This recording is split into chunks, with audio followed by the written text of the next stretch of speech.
President Trump and Democratic rival Joe Biden were supposed to meet face-to-face tonight.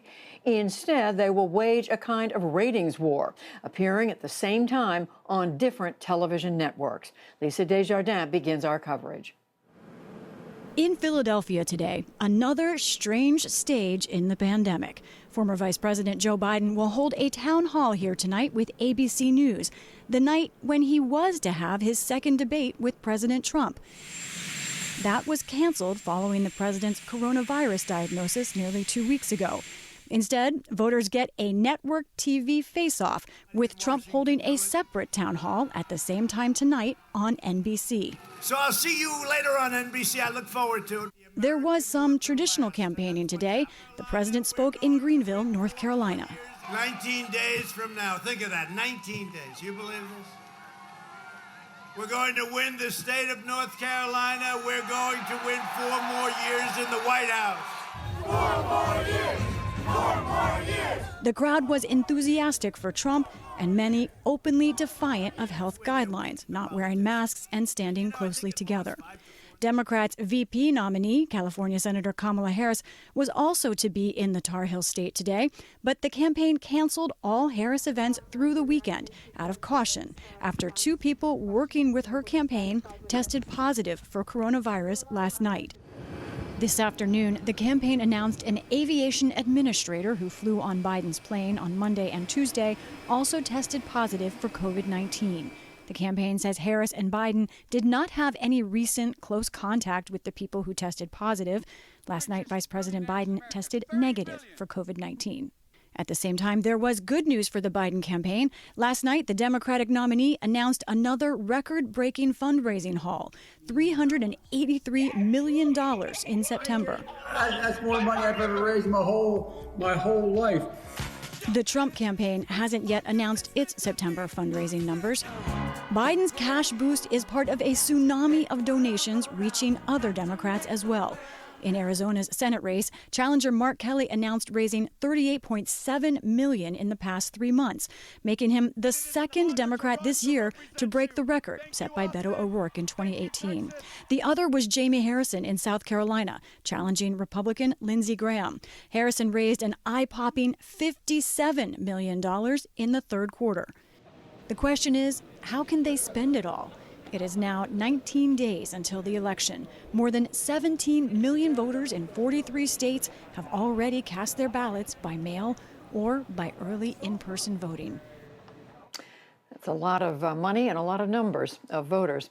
And meanwhile, a new PBS NewsHour NPR Marist poll shows former Vice President Joe Biden with an 11-point lead nationally over President Trump in the race for the White House. For more, Lisa joins me now. So, Lisa, I know you've been looking at these numbers. What's behind this wide gap for Joe Biden, and how much of it is Republicans leaving President Trump?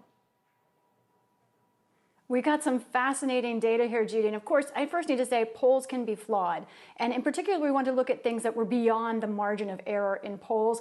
Judy, it's not Republicans shifting. Let's look at what we see in this poll here. You look at who's supporting whom. Republicans and Democrats are both supporting in overwhelming numbers. Looking at a graphic, 93 there, 96%, they're supporting their candidate. Who is making the difference? Independents. Look at what in our survey, we saw 57% of independents going for Biden. And fascinatingly, Judy, it's not just any independents who are driving this. Let's look at another graph that goes a little bit deeper within independents, looking at men and women who call themselves independents. 48% of independent men for Biden, but look at that. 70% of women who describe themselves as independents going for Biden. So, Judy, that's where we see the most movement, and that's where Biden's getting this lift. So interesting. And Lisa, I know the poll not only asked people for whom they plan to vote, but how they plan to vote. What did you see there?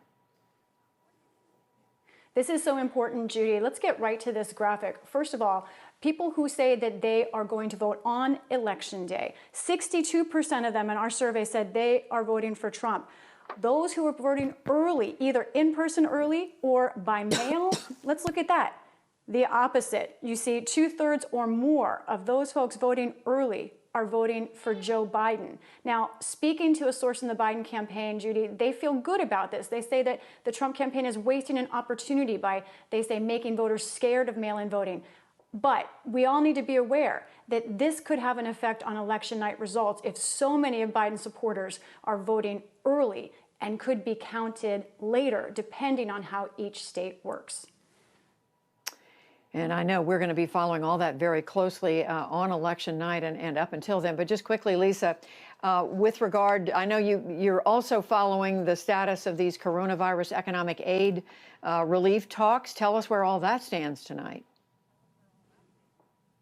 Secretary of Treasury Mnuchin spoke with House Speaker Nancy Pelosi for an hour and 22 minutes this afternoon. That's one of their longer conversations. Mnuchin and the Trump administration has agreed to what Pelosi wants, he says, on testing. But Judy, those two sides still are not on the same page. They'll speak overnight. And there's one more problem, too. The leader of the Republican Senate, Mitch McConnell, says he's not close to where the White House is. He wants a $500 billion deal versus $1.8 trillion. So these talks continue. We'll watch them, but they're still not there. A lot of people waiting to see whether that comes together. Lisa Desjardins, thank you so much.